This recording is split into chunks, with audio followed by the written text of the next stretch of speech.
नाजरीन आदाब। 8 अक्टूबर 2021 मुताबिक यकम रबीउल अव्वल 1443 हिजरी के अवधनामा वाइस एडिशन में आपका खैर मकदम है। मैं हूं आपका मेज़बान डॉक्टर हारून रशीद। पेश खिदमत है अवधनामा में शाये खास खबरों की तलखीस। सुप्रीम कोर्ट ने लखीमपुर खीरी तशद्दुद मामले में जिसमें किसानों समेत 8 अफराद की हलाकत की आज खुद नोटिस की समाअत करते हुए उत्तर प्रदेश हुकूमत को हिदायत दी है कि वो 3 अक्टूबर के वाक़े से मुताल्लिक FIR पर अब तक की कार्रवाई पर स्टेटस रिपोर्ट जुमे तक पेश करे। चीफ जस्टिस VN रमन की सरबराही में एक डिवीजन बेंच ने उत्तर प्रदेश हुकूमत की एडिशनल एडवोकेट जनरल गरिमा प्रसाद से जुमे तक एक्शन स्टेटस रिपोर्ट पेश करने को कहा। अदालत उज़्मा ने कहा कि तशद्दुद के मामले में दर्ज FIR पर अब तक क्या कार्रवाई की गई है, इस सिलसिले में अगले 24 घंटों में एक तफसीली कार्रवाई रिपोर्ट पेश की जाए। वज़ीर-ए-आज़म नरेंद्र मोदी ने कहा है कि दुनिया ने उस बहादुरी को बहुत करीब से देखा है जिसके साथ हिंदुस्तानियों को कोविड इन्फेक्शन की सूरत में 100 साल के सबसे बड़े अलमिये का सामना करना पड़ा। मिस्टर मोदी ने भोपाल दौरे के दौरान वज़ीर-ए-आज़म केयर फंड से बनाए गए 35 MS ऋषिकेश से 35 रियासतों और मरकज के जेर इंतजाम इलाकों में कायम 35 PSA ऑक्सीजन प्लांट्स को अमली तौर पर कौम के लिए वक्फ किया। उन्होंने कहा कि ऑक्सीजन मशरिकी हिंदुस्तान में पैदा की जाती है जबकि शुमाली हिंद और मुल्क के मगरबी हिस्सों में ऑक्सीजन की मांग ज्यादा थी। इस सूरत हाल में ऑक्सीजन एक्सप्रेस ट्रेनों को चलाने और एयरफोर्स के तैयारों से खाली टैंकरों को जल्द से जल्द ऑक्सीजन की पैदावार के मरकज तक पहुंचाकर ऑक्सीजन की फराहमी को यकीनी बनाया गया। उन्होंने कहा कि मुस्तकबिल में हम कोरोना से लड़ने के लिए ऑक्सीजन नेटवर्क की तैयारी और मजबूती के लिए मुसलसल काम कर रहे हैं। मुल्क में 1150 ऑक्सीजन प्लांट शुरू किए गए हैं। इसके साथ मुल्क के तमाम जिलों में अब PSA ऑक्सीजन प्लांट्स लगाए जाएंगे। लखीमपुर खीरी तशद्दुद मामले में बेकसूर किसानों की मौत के जिम्मेदारों के खिलाफ कार्रवाई का मुतालबा अपोजिशन लीडरान के लगातार दबाव का असर उस वक्त देखने को मिला जब मरकजी वजीर मुमलिकत बराए दाखिला अजय मिश्रा के घर पर यूपी पुलिस ने नोटिस चस्पा कर दिया। इस नोटिस में अजय मिश्रा के बेटे आशीष मिश्रा को पूछताछ के लिए थाना पहुंचने की हिदायत दी गई है। नोटिस के मुताबिक आशीष मिश्रा को जुमे की सुबह 10 बजे खीरी में पुलिस के सामने पेश होना होगा। इससे पहले आशीष मिश्रा की गिरफ्तारी से मुताल्लिक सवाल पर लखनऊ रेंज के IG लक्ष्मी सिंह ने कहा था कि आज ही उन्हें सम्मन भेजा जाएगा। उन्होंने कहा था कि हम उनका बयान दर्ज करेंगे, उसकी बुनियाद पर आगे की कार्रवाई होगी। सबूत इकट्ठा किए जा रहे हैं। इस बयान के बाद ही अजय मिश्रा के घर पर नोटिस चस्पा किया गया। वरुण गांधी और उनकी वालिदा मेनका गांधी को भारतीय जनता पार्टी की नेशनल वर्किंग कमेटी से हटा दिया गया है। इम्कान जाहिर किया जा रहा है कि यूपी के लखीमपुर खीरी तशद्दुद मामले में वरुण गांधी के लगातार ट्वीट करने के बाद यह कदम उठाते हुए उन्हें सजा दी गई है। ख्याल है कि बीजेपी रुकन पार्लियामेंट वरुण गांधी ने लखीमपुर वाकये के हवाले से लगातार ट्वीट किए थे और किसानों को निशाना बनाए जाने पर नाराजगी का इजहार किया था, लेकिन पार्टी ज़राए का कहना है कि यह तब्दीली मामूल का अमल है।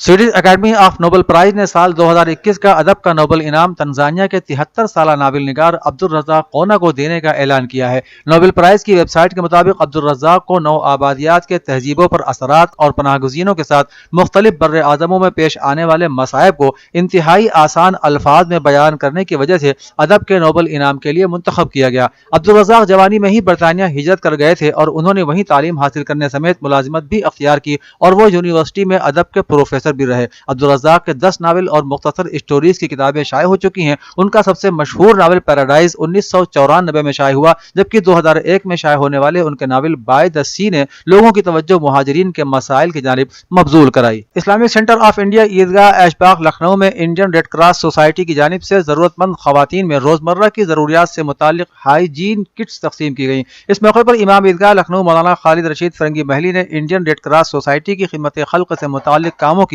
सताइश करते हुए कहा कि यह सोसाइटी एक अरसे से बिना किसी मजहबी तफरीक के बेसहारा गरीब यतीमों और बेवाओं की इमदाद कर रही है। डॉक्टर हेमा बिंदु Naik general secretary Indian red cross UP ने इस सिलसिले में इस्लामिक सेंटर की खिदमात का एतराफ करते हुए कहा कि कोविड के दौर में जिस तरह सेंटर ने अजीम खिदमात अंजाम दी हैं वो अपने आप में बड़ी मिसाल है। रेड क्रॉस सोसाइटी की यह कोशिश है कि खवातीन की रोजमर्रा की जरूरियात से मुतालिक अशिया उनको फराहम की जाए जिससे कि एक सेहतमंद मुआशरे की तश्कील हो सके और खवातीन को मुख्तलिफ अमराज से महफूज रखा जा सके। All India Muslim youth convention की लखनऊ शाख के ज़ेर एहतिमाम जश्न रहमतुल लिल आलमीन और तकरीरी मुकाबले की तैयारियों के सिलसिले में एक मुशावरती जलसा डॉक्टर अतीक अहमद फारूकी की ज़ेर सदारत और सैयद कफील अहमद एडवोकेट की ज़ेर निजामत मुनक़िद हुआ। हमीद इकबाल सिद्दीकी एडवोकेट की तिलावत कलाम रब्बानी से जलसे का आगाज हुआ। नाज़िम जलसा ने तैयारियों का जायजा लिया और उम्मीद जाहिर की कि हस्ब साबिक़ दोनों जलसे कामयाब होंगे। मुत्तफ़िक़ा तौर पर यह तय हुआ कि हज़रत मौलाना खालिद रशीद फरंगी महली जश्न और तकरीरी मुकाबले का इफ्तिताह फरमाएंगे और कॉलेज मुंतज़िमा की की सदर बेगम सालिहा असद हुसैन जलसे के इख्तिताम पर फातिह तलबा और तालिबात को इनाम व इकराम से नवाजेंगी। जश्न में 11-12 रबीउल अव्वल के शब में हजरत मौलाना यासीन अली उस्मानी और हजरत मौलाना कफील अशरफ साहब खिताब फरमाएंगे और उसके बाद नातिया मुशायरा जफरयाब जिलानी एडवोकेट की सदारत में मुनक़िद होगा। मोती महल लान में मुनक़िद 10 रोज़ा किताब मेले में उत्तर प्रदेश उर्दू अकादमी भी शिरकत कर रही है। इस साल मेले के तहत उर्दू अकादमी की शाया करदा किताबों के स्टॉल पर लोगों की खासी भीड़ भी जमा हो रही है। नौजवान उर्दू शायरी के पढ़ने व सीखने के लिए उर्दू जबान का कायदा सिखाने वाली कुतुब की जानिब खास तौर से राग़िब हो रहे हैं। उर्दू अकादमी के स्टॉल पर तहकीक का फन, अल हिलाल, प्रेमचंद के नावलों में निस्वानी किरदार, प्रेमचंद नए तनाजुर में हिंदी से उर्दू सीखिए, इब्तिदाई उर्दू के साथ तकरीबन 250 किताबों का ज़ख़ीरा दस्तयाब है। अकादमी के सेक्रेटरी ज़ुहैर इब्न सगीर IAS ने जानकारी देते हुए बताया कि अकादमी अपनी स्कीम के तहत बेहद कम कीमत पर किताबें फराहम कराती है। नीज़ कुतुब पर 40 से 75% तक की रियायत भी देती है। आज़ाद वेलफेयर एंड एजुकेशनल सोसाइटी के तहत वाल्मीकि रंगशाला संगीत नाटक अकादमी गोमती नगर लखनऊ में पार्क के मौजू पर मुनक़िदा 45 रोज़ा वर्कशॉप में तैयार नाटक पेशकश में दिलकश अंदाज में फनकारों ने अपने फन का मुजाहरा किया। इस वर्कशॉप को तसनीफ मानोकोल और रहनुमाई मोहम्मद फुजैल और वर्कशॉप की रहनुमाई रहमान खान ने की। वर्कशॉप के तसनीफकार मानोकोल कहते हैं कि पार्क लफ्ज सुनते ही मन में एक कैफियत पैदा करने वाला लफ्ज सुरूर पैदा होता है। पार्क की कहानी भी कुछ ऐसी ही है। ज़हनी मरीज अपने डॉक्टर को मिलने के लिए पार्क बुलाता है। इसी दरमियान रोजाना आने जाने वाले शख्स से उसकी नोकझोंक चलती है। इस कहानी में समाज की उस सोच को तसनीफकार ने दिखाने की कोशिश की है जो हमारे समाज में एक तरह का जहर घोलने का काम कर रहे हैं। उत्तर प्रदेश के वजीर आला योगी आदित्यनाथ ने आज जिला वाराणसी के शहंशाहपुर में वाक़ गौशाला में कायम होने वाले बायोगैस प्लांट का मुआयना किया। इस मौके पर डिवीजनल कमिश्नर वाराणसी ने वजीर आला को बताया कि म्यूनिसिपल कॉरपोरेशन के जेर इंतजाम इस गौशाला में 300 से ज्यादा गाय हैं। यहाँ गाय के गोबर और दीगर हयातियाती फजले की मसनूआत से गैस पैदा की जाएगी, फिर उसे CNG में तब्दील करके होटलों, CNG पंपों और CNG गाड़ियों में इस्तेमाल के लिए फराहम किया जाएगा। इस गौशाला में प्राइड कन्फेडरेशन अडानी ग्रुप की जानिब से 30 करोड़ रुपए की लागत से बायोगैस प्लांट लगाया जा रहा है। प्लांट का 90% काम मुकम्मल हो चुका है और इस माह के आखिर तक बायोगैस प्लांट प्रोडक्शन के लिए शुरू हो जाएगा। इस मौके पर वजीर ममलकत बराए आज़ाद चार्ज सयाहत और सकाफत डॉक्टर नीलकंठ तिवारी और इंतजामिया के दीगर अफसरान मौजूद थे।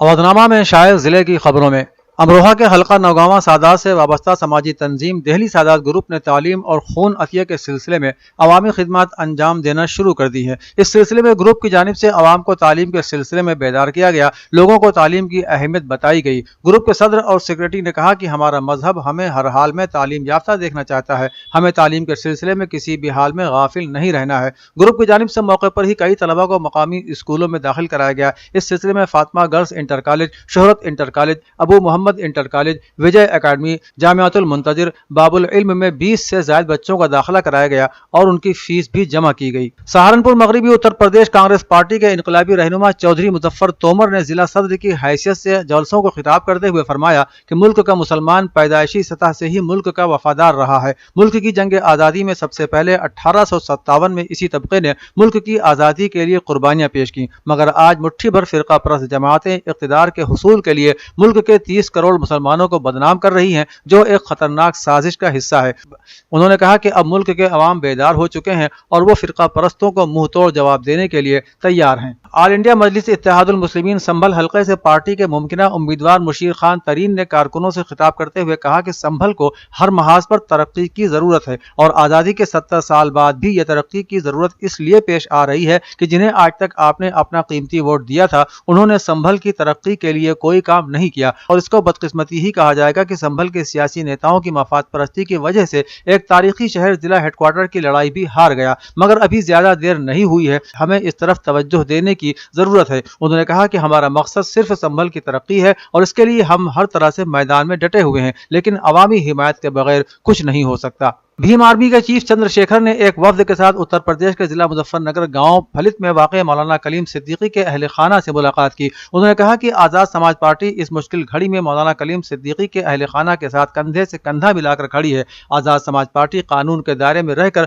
हर मुमकिन उनकी मदद करेगी। उन्होंने कहा कि हमें उम्मीद है कि मौलाना साहब जल्दी ही बाइज्जत बरी होकर हम सब के दरमियान होंगे। भीम आर्मी के चीफ चंद्रशेखर ने मजीद कहा कि हुकूमत 2022 के असम्बली इंतखाबात के पेश नज़र इस तरह के हथकंडे अपना रही رہی ہے جس سے دو فرقوں میں تلخیاں ہوں اور ان کی سیاست چمک سکے۔ حکومت خاص طور سے مسلم اور پسماندہ لوگوں کو پریشان کرنے کا کام کر رہی ہے، اس کا جواب آنے والے 2022 کے انتخابات میں ضرور ملے گا۔ Doctor Z A dental college و اسپتال علی گڑھ مسلم یونیورسٹی میں ایک تقریب کا اہتمام کیا گیا۔ اس موقع پر عوامی بیداری کے مقصد سے نکڑ ناٹک پیش کیا گیا اور ایک نمائش بھی منعقد کی گئی۔ ڈینٹل کالج کے پرنسپل پروفیسر آر کے تیواری نے کہا کہ منہ کی صحت کے سلسلے میں عوامی بیداری وقت کی ضرورت ہے۔ انہوں نے کہا کہ کبھی کبھی دانت صحیح نہیں نکلتے جس کا اثر جبڑے میں محسوس ہوتا ہے۔ انڈین آرتھوڈونٹکس ڈے پر اس سلسلے میں عوامی بیداری پیدا کی جاتی ہے۔ آرتھوڈونٹکس سے اس مسئلے کو حل کیا جا سکتا ہے۔ انہوں نے کہا کہ آرتھوڈونٹکس اینڈ ڈینٹل اناٹمی شعبے کی چیئرپرسن پروفیسر سندھیا مہیشوری نے کہا کہ عام طور پر 12-13 سال کی عمر میں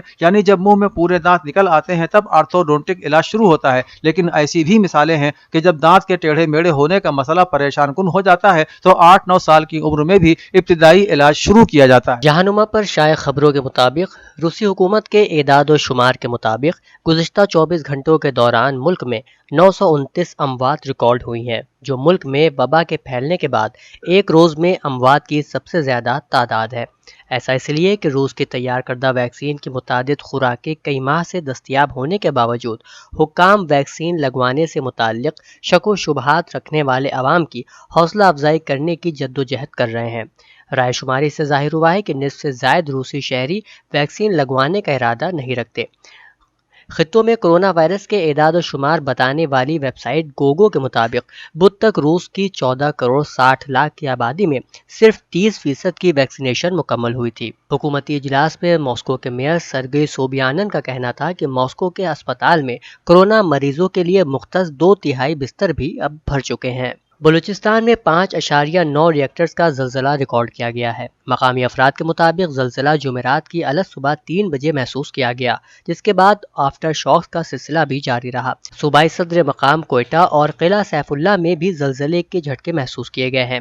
بلوچستان کے وزیر داخلہ ضیاء لانگو نے ہلاکتوں کی تصدیق کرتے ہوئے کہا کہ سب سے زیادہ اموات ہرنائی میں ہوئی ہیں، جہاں سے شدید زخمیوں کی کوئٹہ منتقلی کا عمل جاری ہے۔ ضیاء لانگو کے مطابق ہنگامی حالات سے نپٹنے کے ذمہ دار ادارے نے ریسکیو آپریشن شروع کر دیا ہے اور اسپتالوں میں ایمرجنسی نافذ کر دی گئی ہے۔ صوبائی وزیر داخلہ نے زلزلے سے ہونے والی اموات میں مزید اضافے کا خدشہ بھی ظاہر کیا ہے۔ انٹرنیشنل یونین آف جرنلسٹ یعنی IFJ نے کہا ہے کہ جب سے طالبان نے افغانستان میں اقتدار سنبھالا ہے تب سے صحافیوں کی آزادی اور صحافیوں کی حفاظت کو خطرہ لاحق ہو گیا ہے اور میڈیا کے افراد کو ایک سنگین صورتحال کا سامنا ہے۔ حملے بڑھ گئے ہیں جس کی وہ مذمت کرتا ہے۔ IFJ نے افغانستان نیشنل جرنلسٹ یونین کی رپورٹ کا حوالہ دیتے ہوئے کہا کہ طالبان نے اقتدار پر قبضہ کرنے کے بعد شروع میں اپنے آپ کو خواتین کے حقوق کے حامی کے طور پر پیش کرنے کی کوشش کی، لیکن بعد میں میڈیا ہاؤسز کو ہدایت دی کہ وہ خواتین کی قیادت میں پروگرامز بند کر دیں اور خواتین صحافیوں کو ان کے عہدوں سے بھی ہٹا دیں۔ NJU کی رپورٹ کے مطابق سروے میں شامل 70% سے زیادہ لوگوں کو دھمکیاں بھی موصول ہو چکی ہیں۔ 8 روسی سفارتکاروں کو برسلز سے نکالنے کا حکم دے دیا ہے، جو اس کے بقول خفیہ ایجنٹ کے طور پر کام کر رہے تھے۔ نیٹو نے برسلز میں روسی سفارت خانے کے عملے کی تعداد کو کم کر کے 10 تک محدود کرنے کا حکم بھی دیا ہے۔ 2018 میں برطانیہ میں روسی خفیہ ایجنسی کے سابق اہلکار اور ان کی بیٹی کو زہر دے کر ہلاک کرنے کی کوشش کے وقت یورپ سے 7 روسی سفارتکاروں کو نکالے جانے کے بعد یہ پہلا موقع ہے کہ نیٹو اتحاد نے روسی سفارتکاروں کو خفیہ ایجنٹ کہہ کر برسل سے نکالنے کا اعلان کیا ہے۔ روس نے کہا ہے کہ مغرب جان بوجھ اسے ایک ڈراؤنی شے کے طور پر پیش کر رہا ہے۔ بتا دیں کہ روس اور نیٹو کے تعلقات 2014 سے کشیدہ چل رہے ہیں، جب روس نے یوکرین کے جزیرہ نما کرائمیا کو اپنے ساتھ ملا لیا تھا۔ نیٹو کی جانب سے روسی سفارتکاروں کے انخلاء کے اعلان کا مطلب یہ ہے کہ اس ماہ کے آخر تک برسلز میں تعینات 20 روسی سفارتکاروں کی تعداد آدھی رہ جائے گی۔ نائجیریا شیعہ مسلمانوں کے قائد آیت اللہ شیخ ابراہیم زگزاکی نے پردیس میں مجاہدین نامی کانفرنس سے آن لائن خطاب کرتے ہوئے کہا کہ دنیا بالخصوص اسلامی ممالک میں استقامت و مقاومت نے ثابت کر دیا کہ اسلامک آئیڈیالوجی کے خلاف جنگ کا کوئی نتیجہ برآمد نہیں ہوا۔ آیت اللہ شیخ زگزاکی نے آیت اللہ کا مزید کہنا تھا کہ حضرت امام رضا علیہ السلام کا طرز جہاد تجلی پیدا کر چکا ہے اور فکر، نظریے اور ہتھیاروں کی جنگ میں مسلمانوں کی مدد و نصرت کر رہا ہے۔ نائجیریا کے شیعہ مسلمانوں کے قائد نے یہ بات زور دے کر کہی کہ اسلام دشمن طاقتوں نے بہت سے اسلامی ممالک پر قبضہ کر لیا تھا، لیکن اب دشمن کی پسپائی کا سلسلہ شروع ہو چکا ہے اور کامیابی ہمارے قدم چومے گی، یہاں تک کہ فلسطین اور بیت المقدس بھی جلد آزاد ہوں گے۔ اودھ نامہ میں شائع مضامین کو مکمل طور پر پڑھنے کے لیے اودھ نامہ کی ویب سائٹ www.awadhnama.com پر وزٹ کریں اور ای پیپر پر کلک کریں۔